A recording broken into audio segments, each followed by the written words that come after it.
श्रीगुरुभ्यो नमः। कान्ताय कल्याणगुणैकधाम्ने नवद्युनाथप्रतिमप्रभाय नारायणायाखिलकारणाय श्रीप्राणनाथाय नमस्करोमि. ಶ್ರೀಮದ್ ಸಮಧ್ವವಿಜಯ ಸಪ್ತಮ ಸರ್ಗದಲ್ಲಿ 7ನೇ ಶ್ಲೋಕ. ಅತಿಶಾಂತ ವಪುರ್ನಿಶಾಕರಃ ಸ್ವಯಮೇಕಾಂತಖರೋ ದಿವಾಕರಃ ಇತಿ ನಾಸ್ಯ ಗುಣಾರ್ಣವಾ ಕೃತೇರುಪಮಾನಂ ಭುವನೇಷು ಲಭ್ಯತೆ. ಅತಿಶಾಂತ ವಪುಃ ನಿಶಾಕರಃ ಸ್ವಯಂ ಏಕಾಂತಖರಃ ದಿವಾಕರಃ ಇತಿ ನ ಅಸ್ಯ ಗುಣಾರ್ಣವಾಕೃತೇಃ ಉಪಮಾನಂ ಭುವನೇಷು ಲಭ್ಯತೆ. ಅಂದ್ರೆ ಆಚಾರ್ಯರು ಉತ್ತರ ಬದರಿಕಾಶ್ರಮದಲ್ಲಿ ಪ್ರವೇಶ ಮಾಡ್ತಾ ಇರುವಾಗ ಆ ಋಷಿಗಳ ಚಿಂತನೆ ಹೇಗಿತ್ತು ಅಂತ ಇಲ್ಲಿ ವರ್ಣನೆ ಮಾಡ್ತಾ ಇದ್ದಾರೆ. ಅತಿಶಾಂತ ಇತಿ ನಿಶಾಕರಃ. ನಿಶಾ ಅಂದ್ರೆ ರಾತ್ರಿ, ರಾತ್ರಿಯನ್ನ ಮಾಡತಕ್ಕವ ಯಾರು? ಚಂದ್ರ ಅಂತ ಅರ್ಥ. ಆ ಚಂದ್ರ ಅತಿಶಾಂತ ವಪುಹು, ಆ ಚಂದ್ರನಂತೆ ಶಾಂತವಾದ ಶರೀರವುಳ್ಳವರಾಗಿದ್ದಾರೆ ಇವರು.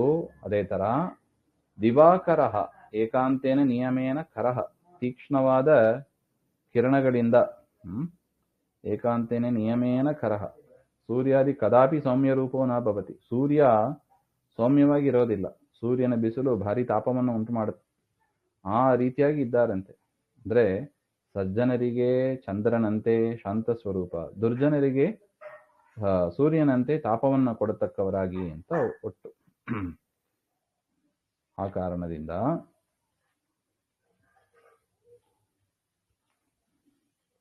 ಇತಿ ಅಸ್ಮಾತ್ ಹೇತುಃ, ಈ ಕಾರಣದಿಂದ ಗುಣಾರ್ಣವಾಕೃತೆ ಗುಣಾರ್ಣವಃ ಗುಣಸಾಗರಃ ಸಯೇವ ಆಕೃತಿ. ಅನೇಕ ಗುಣಗಳಿಂದ ತುಂಬಿದವರು ಮಧ್ವಾಚಾರ್ಯರು. ಅಂದ್ರೆ ಗುಣಪೂರ್ಣರು, ಗುಣಸಾಗರ ಅಂತ ಮಧ್ವಾಚಾರ್ಯರು. ಅಸ್ಯ ಆಗಚ್ಚತಃ ಪುರುಷಸ್ಯ ಭುವನೇಶು ಉಪಮಾನಂ ಅಂತವರು ಬರ್ತಾ ಇದ್ದಾರೆ. ಆಚಾರ್ಯರಂತೂ ಗೊತ್ತಿಲ್ಲ, ನೋಡಿದ್ರೆ ಗುಣಪೂರ್ಣರಾಗಿ ಕಾಣ್ತಾ ಇದ್ದಾರೆ, ಗುಣಸಾಗರ ಇದೆ ಇವರಲ್ಲಿ ಅಂತ ಆಕೃತಿ. ಭುವನೇಶು, ಇವರಿಗೆ ಸರಿಸಾಟಿಯಾಗಿ ಒಂದು ಮತ್ತೊಬ್ಬರನ್ನ ಭೂಮಿಯಲ್ಲಿ ಹೇಳೋಣ ಹಾಗೆಂದ್ರೆ ಇವರಿಗೆ ಸರಿಯಾಗಿ ಉಪಮಾನ ಹೇಳೋದಕ್ಕೆ ಭೂಮಿಯಲ್ಲಿ ಯಾರೂ ಇಲ್ಲ. ಅಂತ ಅಸದೃಶರಾದ ಒಂದು ವ್ಯಕ್ತಿ ಇವರು.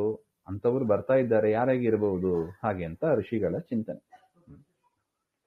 ಇನ್ನು ಪರಮಾಶ್ರಮಿನಾಂ ಗತಶ್ರಮೋ ನನು ಚಿನ್ನಾನಿ ಬಿಭರ್ತಿ ಧೀರಧೀಹಿ ಅಪಿ ಮಾನುಷ ಭಾವ ವಿಗ್ರಹೋ ವಿಪುಲಂ ವಿಸ್ಮಯ ಮಾತನೋತಿನಃ.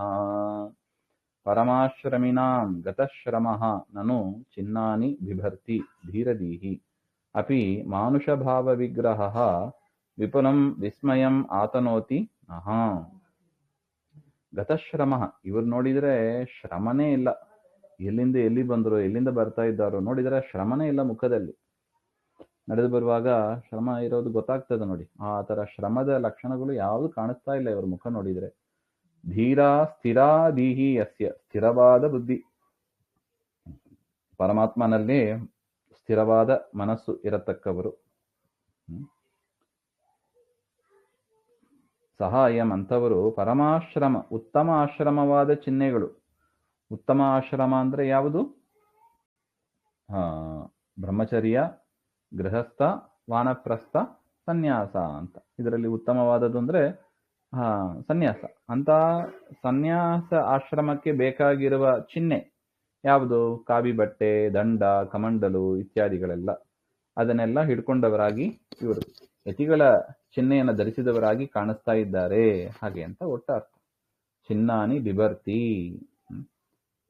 ಮಾನುಷಸ್ಯ ಭಾವ ಸ್ವಭಾವ ಯಸ್ಯ ತಾದೃಶಃ ವಿಗ್ರಹ. ಮನುಷ್ಯರಂತೆ ಕಾಣ್ತಾ ಇದ್ದಾರೆ, ದೇವತೆಗಳಂತೆ ಇಲ್ಲ, ಮನುಷ್ಯರಂತೆ ಶರೀರವುಳ್ಳವರಾಗಿ ಕಾಣ್ತಾ ಇದ್ದಾರೆ. ನಹ ಮುನೀನಾಂ ಅಸ್ಮಾಕಂ ವಿಪುಲಂ ವಿಸ್ಮಯಂ ಆತನೋತಿ.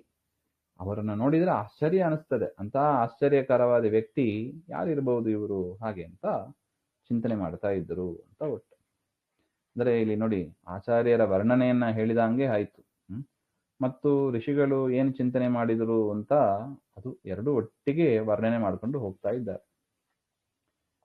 ಮುಂದಿನದ್ದು ಚತುರಶ್ಚತುರಾನನ ಸ್ವಯಂ ಪವನೋ ವಾವ್ರತಿರೂಪ ಆವ್ರಜನ್ ಶ್ರುತಿನಾಥ ದಿದೃಕ್ಷಯಾನ್ಯಥಾ ನ ಖಲು ಸ್ಯಾನ್ನಿಖಿಲಾಗ್ರ್ಯಲಕ್ಷ್ಮವಾನ್ ಚತುರಃ ಚತುರಾನನಃ ಸ್ವಯಂ ಪವನಃ ವಾ ಪ್ರತಿರೂಪಃ ಆವ್ರಜನ್ ಶ್ರುತಿನಾಥ ದಿದೃಕ್ಷಯ ಅನ್ಯಥಾ ನ ಖಲು ಸ್ಯಾತ್ ನಿಖಿಲಾಗ್ರ್ಯ ಲಕ್ಷ್ಮವಾನ್. ಅಯಂ ಪುರುಷಃ, ಈ ಬರ್ತಾ ಇದ್ದಾರಲ್ಲ ಇವರು, ಶ್ರುತಿನಾಥ ದಿದೃಕ್ಷಯ. ಇವ್ರು ಯಾಕೆ ಇಲ್ಲಿ ಬರ್ತಾ ಇದ್ದಾರೆ ಹಾಗೆಂದ್ರೆ, ಶ್ರುತಿಗೆ ನಾಥ, ಶ್ರುತೀನಾಂ ನಾಥಃ ವೇದವ್ಯಾಸ, ವೇದವ್ಯಾಸರನ್ನು ನೋಡಬೇಕು ಎನ್ನುವ ಇಚ್ಛೆಯಿಂದ ಬರ್ತಾ ಇದ್ದಾರೆ ಇವರು. ನೋಡಿದ್ರೆ ವ್ರತಿರೂಪ, ವ್ರತಿ ಅಂದ್ರೆ ಸನ್ಯಾಸಿಗಳು, ಸನ್ಯಾಸ ರೂಪದಲ್ಲಿ ಇದ್ದಾರೆ. ಸನ್ಯಾಸ ರೂಪವನ್ನು ತೆಗೆದುಕೊಂಡು ಬರ್ತಾ ಇರುವವರು ಇವರು ಯಾರಾಗಿ ಇರಬಹುದು? ಚತುರಃ ಚತುರಾನನಃ ಸರ್ವತ್ರ ಪ್ರವೀಣಃ, ಎಲ್ಲಾ ಸಾಮರ್ಥ್ಯ ಇರತಕ್ಕ ಬ್ರಹ್ಮದೇವರು ಇವರು. ಚತುರಾನನಃ ಅಂದ್ರೆ 4 ಮುಖದವನು ಅಂತ. 4 ಮುಖ ಅಂದ್ರೆ ಯಾರು? ಬ್ರಹ್ಮದೇವರು. ಇವರು ಬ್ರಹ್ಮದೇವರಾಗಿ ಇರಬಹುದಾ? ಸ್ವಯಂ ವಾ ಪವನೋವ, ಅಥವಾ ಮುಖ್ಯವಾಯು, ಮುಖ್ಯ ಪ್ರಾಣದೇವರಾಗಿ ಇರಬಹುದಾ ಇವರು? ಯಾರಿರಬಹುದು ಹಾಗೆ? ವೇದವ್ಯಾಸಂ ದ್ರಷ್ಟುಂ ಬ್ರಹ್ಮ ವಾ ಸ್ವಯಂ ವಾಯುರ್ವಾ ಯತಿ ಸ್ವರೂಪಂ ಧೃತ್ವ. ವೇದವ್ಯಾಸರನ್ನ ನೋಡಬೇಕು ಅಂತ ಚತುರ್ಮುಖ ಬ್ರಹ್ಮದೇವರೋ ಅಥವಾ ವಾಯುದೇವರೋ ಯತಿರೂಪವನ್ನ ತಾಳಿ ಬರ್ತಾ ಇದ್ದಾರೋ ಹಾಗೆ ಅಂತ ನಮಗೆ ಅನಿಸ್ತಾ ಇದೆ ಹಾಗೆ ಅಂತ.